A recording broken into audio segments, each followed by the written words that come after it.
जय हिंद साथियों, मैथ का एक और प्रैक्टिस सेट मैं आपके सामने लेके आ चुका हूं। आज के जो सवाल रहने वाले हैं वो इतने बेहतरीन और उम्दा हैं कि मजा आ जाएगा। ये जो मैं मैथ का प्रैक्टिस सेट आपको करा रहा हूं वो Uttar Pradesh police, UPSI, SSC GD या फोर्थ लेवल का हर वो एग्जाम जहां पर मैथ पूछा जाता है बहुत ही ज्यादा उम्दा और बढ़िया है।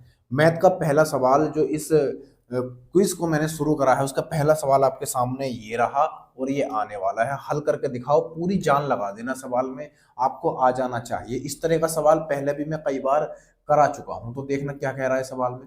सवाल में कह रहा है कि किसी समबाहुभुज का प्रत्येक बाह्य कोण ज्ञात करो यदि भुजाओं की संख्या 6 हो।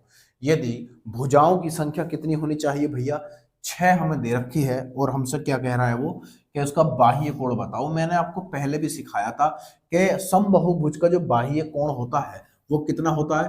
वो होता है बाह्य कोण, यहां पर लिख देता हूं, बाह्य कोण बराबर होता है 360 डिग्री और बटे में क्या रहता है? एन रहता है। एन क्या है यहाँ पर? एन यहाँ पर भुजाओं की संख्या रहती है जो हमें 6 दे रखी है। यानी ये आप सीधा सीधा कह सकते हो कि ये एन का मान हमें दे रखा है। तो आप क्या करोगे? 360 और बटे में एन की जगह 6 रख दोगे तो कितना आ जाएगा? आप कहोगे 6 छंग 36 होते हैं, यानी 60 डिग्री आ जाएगा। यही सवाल का बिल्कुल सही उत्तर है। 60 डिग्री इसका बिल्कुल सही आंसर है, यानी option number A is the right answer. काम खत्म, पैसा हजम। सवाल नंबर अगला आपके सामने ये आएगा। देखना क्या कह रहा है सवाल में। सवाल आपके सामने आ चुका है, देखो जरा इसको, सवाल को पकड़ो समझो करो। बहुत ही बेहतरीन सवाल है ये। आप इसको बना कर दिखा दो, मजा आ जाएगा। अपने आप को जज भी करा करो। हालांकि बहुत सारे ऐसे चैनल हैं जो प्रैक्टिस कराते हैं, लेकिन मैं जो आपको प्रैक्टिस कराता हूँ वो हर सवाल कहीं ना कहीं जरूर पूछा गया है, तो पूरा जोर लगा दिया करो। चैनल भले ही छोटा है उससे कोई मैटर नहीं करता, लेकिन आप कॉन्सेप्ट दिखा करो कितना दमदार है। जो कॉन्सेप्ट मैं यहाँ पर आपको देता हूँ वो बड़े चैनल पर भी आपको मिलेगा, लेकिन इतनी बेहतरीन तरीके से सोल्यूशन नहीं करवाते। धड़ाधड़ करा के निकल जाते हैं। फिर आपको समझ में आए या ना आए वो बात की बात है। मैं यहाँ पर हर चीज आपको बताता हूँ। तो सवाल नंबर 2 आपके सामने है, जरा करके बताओ इस सवाल को। इस सवाल को करके बताओ जरा, क्या इसका आंसर रहेगा?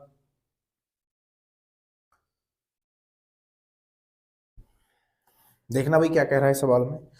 सवाल में कह रहा है यदि 10 वस्तुओं का लागत मूल्य 16 वस्तुओं के विक्रय मूल्य के बराबर हो तो उन वस्तुओं की बिक्री पर कितने प्रतिशत लाभ या हानि होगी? बढ़िया सवाल है एकदम। देखो, ऐसे सवालों को अगर आप देखो तो इनको कहा जाता है कि विक्रय मूल्य को मानकर ही इसका आंसर निकालते हैं। लेकिन मैं कहता हूं कि जब इस तरह का सवाल आपके सामने आए तो जो सवाल कह रहा है ना आप वो कर दो, यानी कि अनुपात बनाकर सवाल को हल करो। वो क्या कह रहा है कि 10 वस्तुओं का लागत मूल्य, लागत मूल्य मतलब सिर्फ विक्रय मूल्य की बात कर रहा है। तो 10 वस्तुओं का लागत मूल्य क्या कह रहा है? 16 वस्तुओं के विक्रय मूल्य के बराबर है। तो देखो मैंने बराबर कर दिया, दोनों दोनों बराबर हो गए। तो आप कहोगे इसको छोटा कर लो, तो दो पंजे से 5 बार कट जाएगा और दो से ये 8 बार कट जाएगा। तो क्रय मूल्य और विक्रय मूल्य का अनुपात मुझे मिल जाएगा, तो कितना हो जाएगा? 8/5 हो जाएगा। आप बोलो भाई 8/5 होगा, हाँ या ना? हो जाएगा 8/5। तो अब मैं कह सकता हूं कि वो जो वस्तु है वो वस्तु मैंने खरीदी थी कितने में? 8 में, और बेच कितने में दी? 5 में। यानी आप आराम से कह सकते हो कि यहाँ पर उसको हानि हो गई। कितने की हानि हो गई? 3 की हानि हो गई। तो माइनस कर सकते हो यहाँ पर 3 को। तो 3 की हानि हुई है, तो वो हमसे परसेंट में आंसर पूछ रहा है। तो हानि परसेंट जब मुझे निकालना होगा, आप अच्छे से जानते हो कि लाभ हानि की गणना हमेशा क्रय मूल्य पर होती है। तो हानि कितने की है? 3 की है हानि, और गुणा कर लेंगे 100 और नीचे क्या लगाएंगे? क्रय मूल्य। क्रय मूल्य कितना भाई? 8 है, क्योंकि लाभ हानि की गणना हमेशा क्रय मूल्य पर होती है। तो यहाँ पर मैं 8 रख दूंगा, कोई दिक्कत? तो 4 से काटूंगा 2 बार कटेगा, और 4 से काटूंगा 25 बार कट जाएगा। 25 बार, तो 25 से कितना होता है? 75।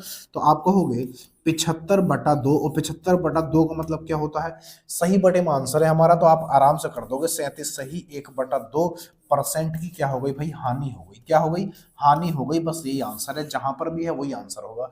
37 सही, 1/2 ये वाला आंसर होगा, ये वाला आंसर नहीं होगा, क्योंकि लाभ नहीं हानि हुआ है। देखो यहाँ पर दोनों आंसर जो है सेम है, फर्क है तो वो वहां पर लाभ है और यहाँ पर हानि का सिर्फ। तो यहाँ पर हानि हुई है तो हम डी ऑप्शन इसका दे देंगे। इसका डी ऑप्शन बिल्कुल सही उत्तर है। सवाल नंबर अगला आपके सामने आएगा, ठीक है? काम खत्म, पैसा हजम। काम खत्म, पैसा हजम। सवाल नंबर अगला आपके सामने ये रहा। जरा बनाकर बताओ क्या कह रहा है सवाल में। सवाल को बनाकर दिखाओ, क्या कहना चाह रहा है सवाल में। वो कह रहा है कि किसी टेलीविजन सेट के मूल्य पर 10% छूट दी जाती है, पुनः उस छूट वाले मूल्य पर भी 10% की छूट दी जाती है, तदनुसार यह क्रमिक छूट एक अकेली कितने प्रतिशत छूट के बराबर है। वो ये कहना चाह रहा है कि हमने दो जगह छूट दी, 10% की छूट दे दी उसने, फिर 10% की छूट दे दी। अब वो कह रहा है कि इन दोनों छूटों को जब मैं मिलाऊं तो कितनी हो जानी चाहिए, एक, यानी एक छूट ऐसी कौन सी है जो इन दोनों छूटों के बराबर होगी। तो आप ये आराम से फॉर्मूले को रख लेना कि जब भी आप कुल छूट निकालो, यहां पर लिख लेना कुल छूट, कुल छूट निकालो तो इसका होता है एक्स प्लस बाई और माइनस एक्स बाई अपॉन 100। इससे हमारी छूट निकल जाती है। यानी अगर छूट की जगह बट्टा भी लिखा होता ना, यहाँ पर उन्होंने छूट लिखा हुआ है, अगर इस छूट की जगह यहाँ पर बट्टा लिखा हुआ होता, फिर दो बट्टे दिए और दो बट्टे किसी एक बट्टे के बराबर होंगे, तब भी आपको यही वाला फॉर्मूला इस्तेमाल करना होगा, है ना। X plus by minus X by upon 100। तो एक्स की जगह कितना रखोगे, 10 रख दोगे, पहले 10 की छूट प्लस फिर 10 की छूट और माइनस 10 गुणा 10 कितना होता है, आप कहोगे 100 हो जाएगा, और नीचे भी हम 100 रख देंगे। ठीक है भाई, 100 से 100 खत्म हो जाएगा तो एक बच जाएगा यहाँ पे। तो यहाँ पर कितना होगा, 10 और 10 20, और 20 में से एक जाएगा तो कितना बचेगा, 19। यानी दोनों छूटों के बराबर एक छूट जो बनेगी वो हमारी 19% बन जाएगी। ऑप्शन नंबर बी इसका बिल्कुल सही उत्तर है। ऑप्शन बी इसका बिल्कुल राइट आंसर है। काम खत्म, पैसा हजम। देखना क्या कह रहा है आगे। सवाल नंबर अगला ये रहा आपके सामने, बनाकर दिखाओ इस वाले को, बना के दिखाओ जरा इसका क्या आंसर होगा, बनाकर दिखाइए जरा इसका क्या आंसर है भाई। क्या कह रहा है कि एक व्यापारी 20%, 10% और 5% की क्रमिक छूट देता है, छूट की दर का एक समतुल्य है, यानी वो एक छूट किसके बराबर होगी, ये सारी छूटें वो एक पूछना चाह रहा है। देखो अभी जब दो छूट आई थी, आपने अभी देखा था कि जब दो छूटें आई थी तब हमने x plus by minus X by upon 100 का इस्तेमाल कर लिया था। लेकिन अब तीन है तो तीन के लिए क्या कर रहे हैं, तो आप आराम से ये बना सकते हो कि आप 100 लगाओ और गुणा में लिख दो, यहाँ पर 20 की छूट है तो बचा कितना, आप कहोगे 80% बच गया, 80% बच गया, गुणा आगे उसने 10 की छूट दी है तो बचा कितना, आप कहोगे 90% होता है, परसेंट को मैं 100 में बना रहा हूँ। ठीक है ना भाई। फिर वो क्या कह रहा है, 5 की छूट दे दी उसने तो यहाँ पर 95 बच जाएगा और नीचे कितना आ जाएगा, 100 आ जाएगा। कोई दिक्कत हो तो बताओ। तो आप कहोगे कि इसका तो परसेंट जो है, इसका परसेंट से ये दो जीरो काट लेंगे, ठीक है, और इन दो जीरो से ये वाले दो जीरो काट लेंगे, अब बाकी की सबकी गुणा कर देंगे। तो आप कहोगे 8 नम 72 होता है और यहाँ पर 95 है, तो आप कहोगे 72 की और 95 की आप गुणा कर दो, गुणा करके दो जीरो लगा देना, आपका आंसर आ जाएगा। तो गुणा कैसे करेंगे, जो एक बार में आ जाए, 5 दूनी 10, 10 का जीरो एक कैरी हो गया, 7 पंजे 35 यहाँ पर लिख लेंगे, ठीक है ना भाई, और 9 दूनी 18 यहाँ पर लिख लेंगे, तो 8 5 13 और एक 14, 14 का 4 एक कैरी हो गया, 3 और एक 4 और एक हासिल का 5 यहाँ पर लिख लेंगे, 54 हुआ, 54 का 4 लिख लेंगे, हासिल लगेंगे कितना, 5। तो 9 9 सत्ते 63, 63 और 5 कितने होते हैं, 68 होते हैं। कितने, 68 हो जाते हैं। कितने भैया, 68। यानी कि जब मैंने इन दोनों की गुणा की, यानी 8 की, 9 की और 95 की गुणा करी, तो ये कितना बन गया, ये बन जाएगा 68, 6840 बनेगा, और नीचे क्या है, दो जीरो दे रखे हैं, यहाँ पर मैंने दो जीरो लगा दिए, एक जीरो से एक जीरो खत्म, यहाँ पर बन जाएगा 68.4, कितना, 68.4% बनेगा। हमसे पूछिए कि छूट कितनी है, ये तो मुझे टोटल छूट पता चली है, टोटल छूट। अब टोटल छूट में से जो टोटल छूट मुझे आई है निकल के, तो अगर मैं इसको घटा दूं तो मुझे समतुल्य छूट पता चल जाएगी। तो आप कहोगे 100 में से कम कर दो, आप जब 100 में से इसको खत्म करोगे तो ये कितना बनेगा भैया, ये बन जाएगा 100 और माइनस कितना, 68.4, बताओ कितना आएगा, बताइए कितना आएगा। तो आप आराम से निकाल दो, जो भी आएगा वही आपका आंसर है। तो आप कहोगे यहाँ पर देखो 60 खत्म करो पहले, तो 40 बचेगा, 40 में से 8 खत्म कर दो, कितना बचेगा 32। और 32 में से अगर हम 0.4 खत्म करें तो 31 पॉइंट कुछ बचेगा, 31.6% बच जाएगा। कहीं पर है क्या 31.6, 31.6 इसका ऑप्शन नंबर बी बिल्कुल सही उत्तर है। ऑप्शन नंबर बी क्या है इसका बिल्कुल सही आंसर है। अगला सवाल ये रहा आपके सामने, बनाकर दिखाइयो जरा, बनाकर दिखाइयो क्या आंसर है इसका। इसका आंसर बता दो तो मैं आपको मान जाऊं, इसका आंसर आप बता दो तो मैं मान जाऊं, एक बार में इसका आंसर आ जाएगा। जरा करके बता दो कितना होगा, जरा करके बताइए कितना होगा इसका आंसर। सवाल आपके सामने है, वो कह रहा है कि एक व्यक्ति 1 रुपए में 36 संतरे बेचता है और उसे 4% हानि होती है। वह 8% लाभ कमाने के लिए 1 रुपए में कितने संतरे बेचे। अब वो ये कहना चाह रहा है कि एक व्यक्ति है और उस व्यक्ति ने 1 रुपए में कितने 36 संतरे बेच दिए। 36 संतरे जब उसने बेचे तो उसे 4% की हानि हो गई। क्यों भाई 4% की हानि हो गई, तो वो कह रहा है मुझे 8% लाभ कमाना है, तो 1 रुपए में कितने संतरे बेचूं। तो मैं आपसे ये कहना चाह रहा हूं कि आप ये 1 रुपए में उस बंदे ने 36 संतरे बेचे हैं, तो आप ये पता लगाओ कि उसने एक संतरा कितने रुपए का बेचा। तो आप कहोगे जब आप पता करोगे कि एक संतरा उसने कितने रुपए का एसपी किया यानी कि बेचा, तो आप कहोगे 1/36 कर दो। 1/36 रुपए में उसने क्या कर दिया, एक संतरा बेच दिया। तो मैं आपसे ये कहना चाह रहा हूं कि आप 1 रुपए में कितने संतरे, सॉरी एक संतरा कितने रुपए का खरीद कर लेके आए थे, आप ये पता कर लो, आपका आंसर आ जाएगा। तो आप कहोगे ये जो अगर आपको यहाँ पर किर्रे मूल्य निकालना है, किर्रे मूल्य, तो आप कर दो 1/36 किर्रे मूल्य हुआ, है ना। किर्रे मूल्य निकालना है तो किर्रे मूल्य बराबर बिक्रे मूल्य, बिक्रे मूल्य कितना है ये है, यही तो हमारा एसपी है। तो बिक्रे मूल्य गुणा 100 रहता है, बिक्रे मूल्य गुणा 100, है ना, बिक्रे मूल्य गुणा 100 ये आया निकल के आपका, है ना। और आप आराम से क्या कह रहा है वो 4% की हानि हुई है, तो 100 में से अगर 4% निकाल दो तो कितना आएगा, आप कहोगे 96 आ जाएगा। यहाँ पर गुणा है, यहाँ पर गुणा है तो 96 आ जाएगा। फिर आगे अब ये बन चुका है मेरा किर्रे मूल्य, समझना सवाल को, ये मेरा किर्रे मूल्य बन चुका है। अब जब ये किर्रे मूल्य है तो बेचना कितना है उसको 8% के लाभ पर, तो आप क्या करोगे इसमें गुणा कर दो सीधी सीधी 8% की। 8% का मतलब क्या हुआ, 8% का लाभ है तो ये बनेगा 108 और नीचे कितना आ जाएगा 2 जीरो, ये भी गुणा में हो जाएगा। समझ रहे हो बात को, यानी मैंने सबसे पहले बिक्रे मूल्य था किर्रे मूल्य में बनाया, तो किर्रे मूल्य बराबर होता है बिक्रे मूल्य गुणा 100 और बटे में क्या रहता है, वो रहता है जितने की हानि या लाभ हुई है। तो 100 माइनस कितना कर देंगे, कितने मूल्य कर वो हानि कर लेंगे, तो 100 में से अगर 4 जाएगा कितना बचेगा 96 बच जाएगा।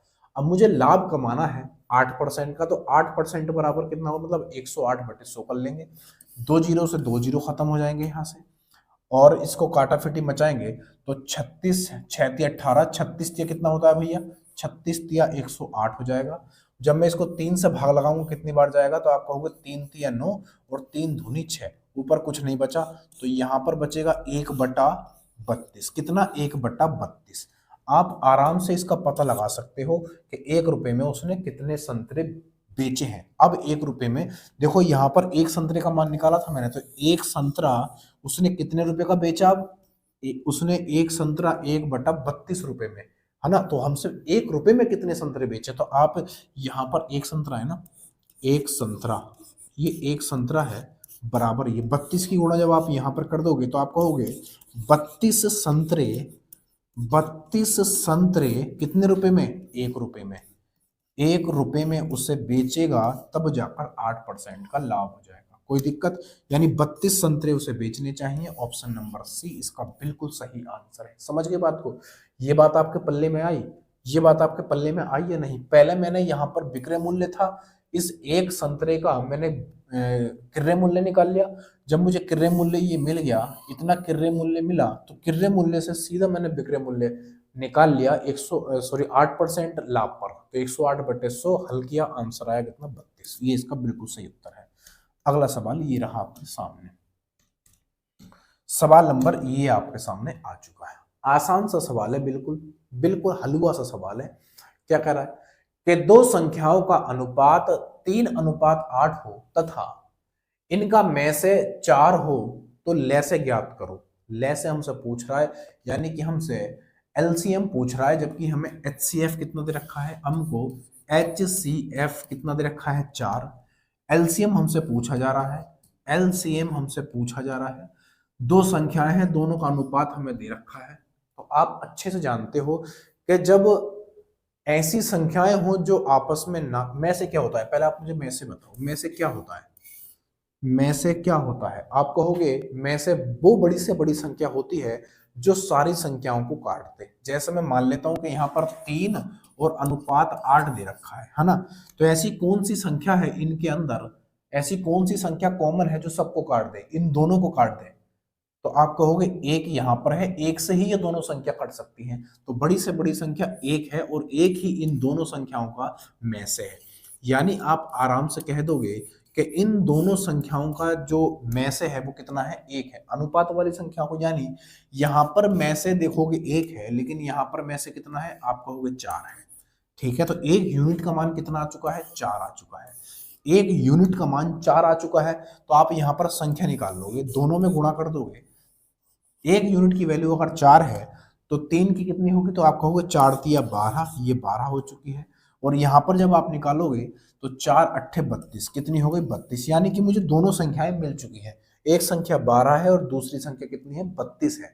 तो इन दोनों संख्याओं का मुझसे क्या पूछा जा रहा है, लैसे मतलब एलसीएम पूछा जा रहा है। तो इनका एलसीएम कितना होगा, एलसीएम क्या होता है, एलसीएम होता है वो छोटी से छोटी संख्या जो हर संख्या से कट जाए। यानी इनसे ऐसी कौन सी संख्या है जो आराम से कट जाएगी।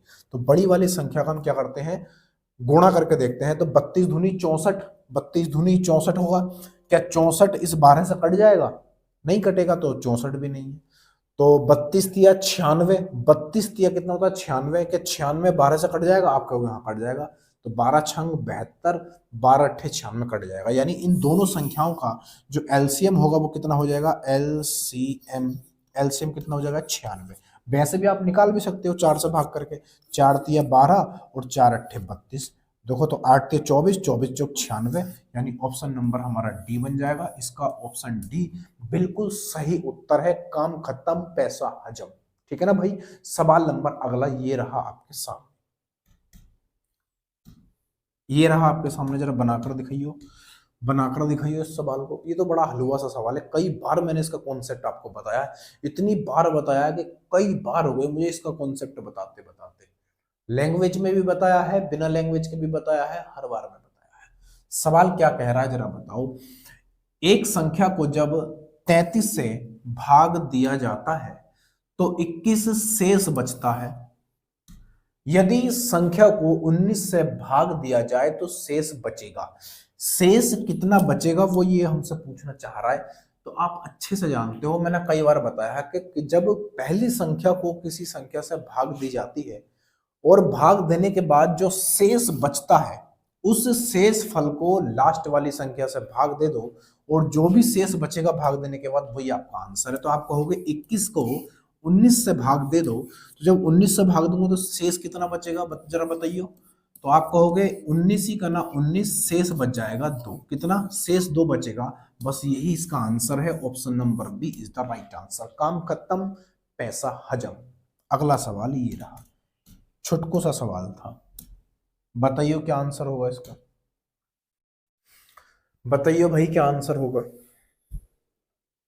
वो कह रहा है कि एक वस्तु की कीमत 10% घटा दी जाती है, इसे मूल कीमत पर लाने के लिए नई कीमत में कितने प्रतिशत वृद्धि की जाए। आप अच्छे से जानते हो जब हमसे वृद्धि पूछी जाती है, जब वृद्धि परसेंट पूछी जाती है तो हम इस्तेमाल करते हैं कमी गुणा 100 और बटे 100 माइनस कमी, 100 माइनस कमी, इसका इस्तेमाल करते हैं। कर दो भैया, कमी कितने की हुई आप कहोगे 10 की, गुणा में क्या है 100 है और नीचे 100 माइनस कमी का मतलब क्या है 90 हो जाएगा, 100 में से 10 जाएगा तो यहाँ पर 0 से 0 खत्म होगा।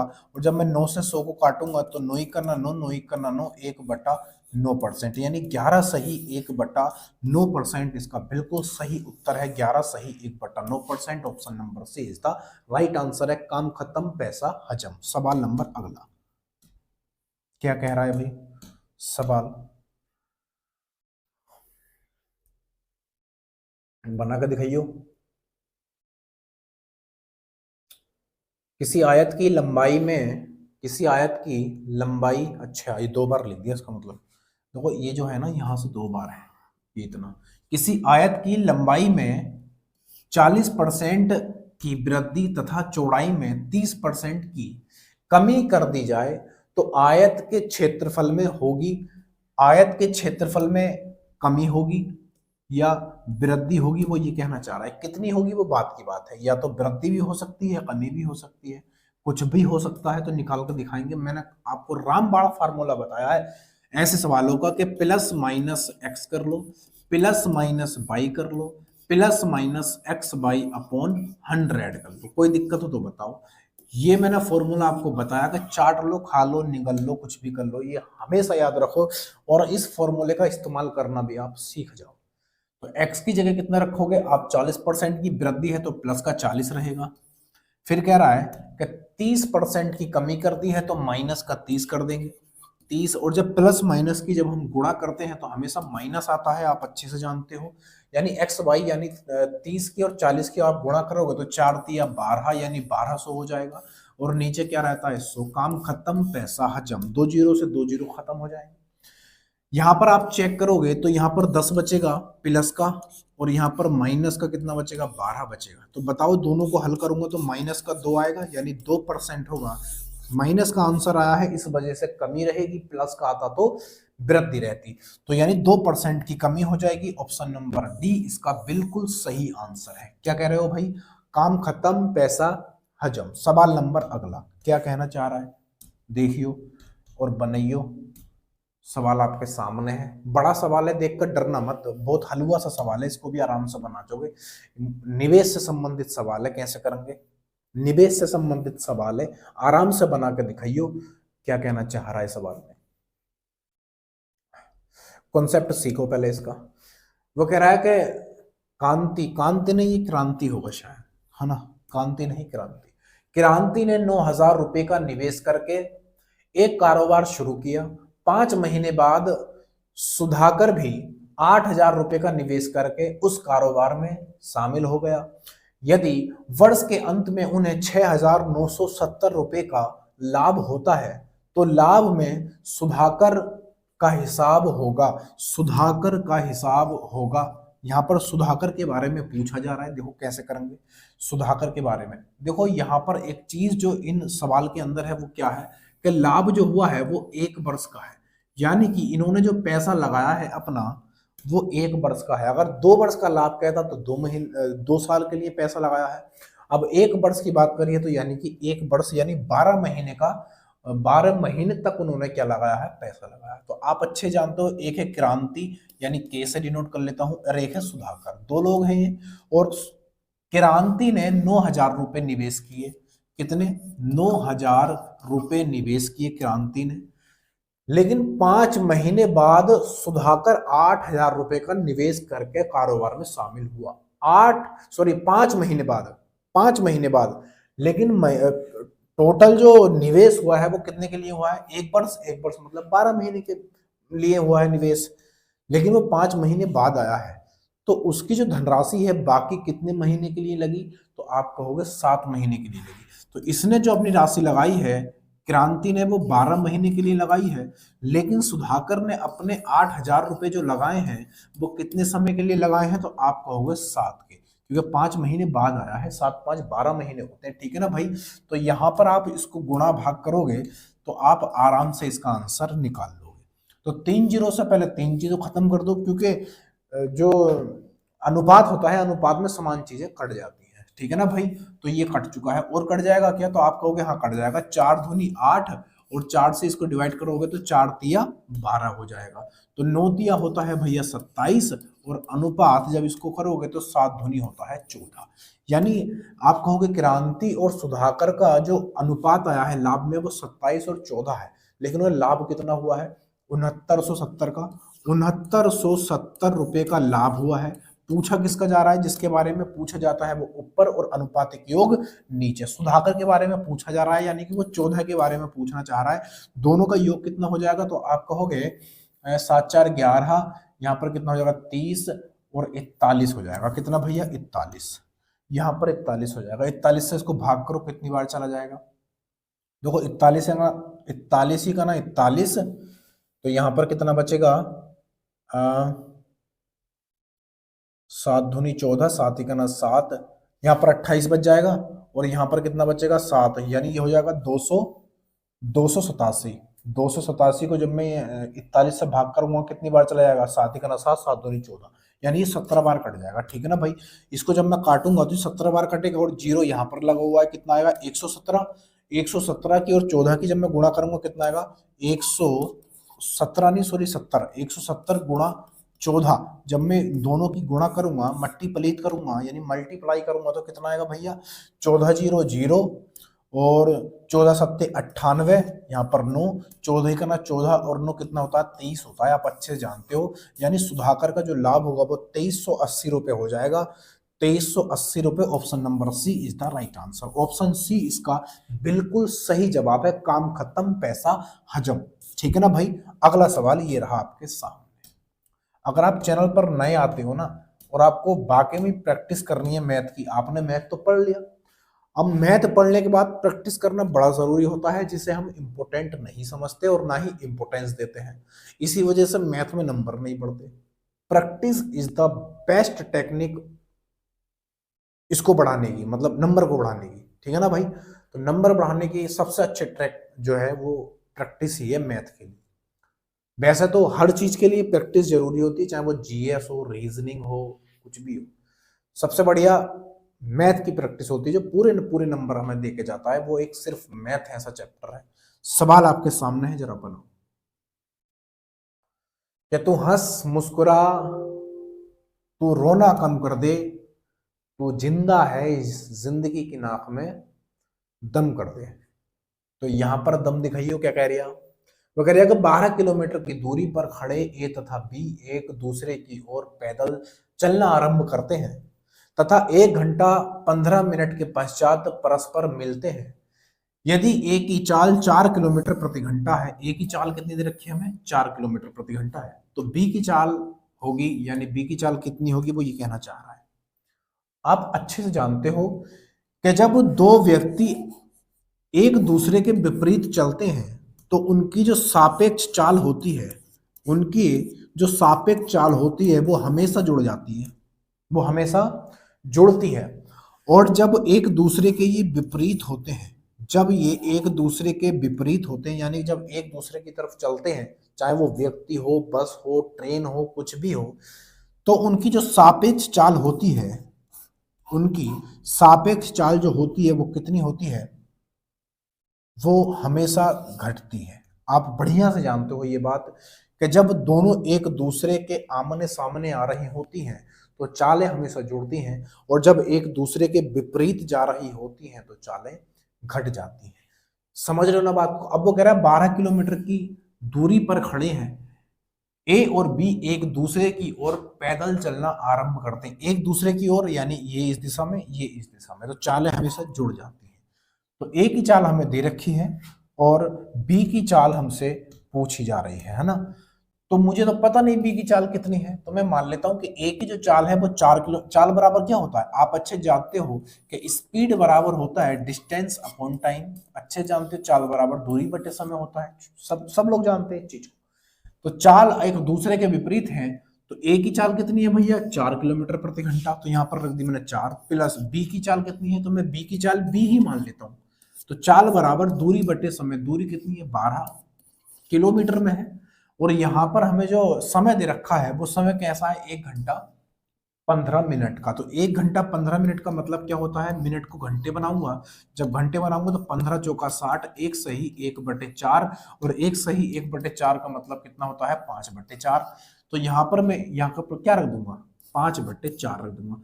अब मैं 4 रखूंगा तो ये 4 जंप मार के ऊपर चला जाएगा, तो गुणा में आ जाएगा 4। आप अच्छे जानते हो।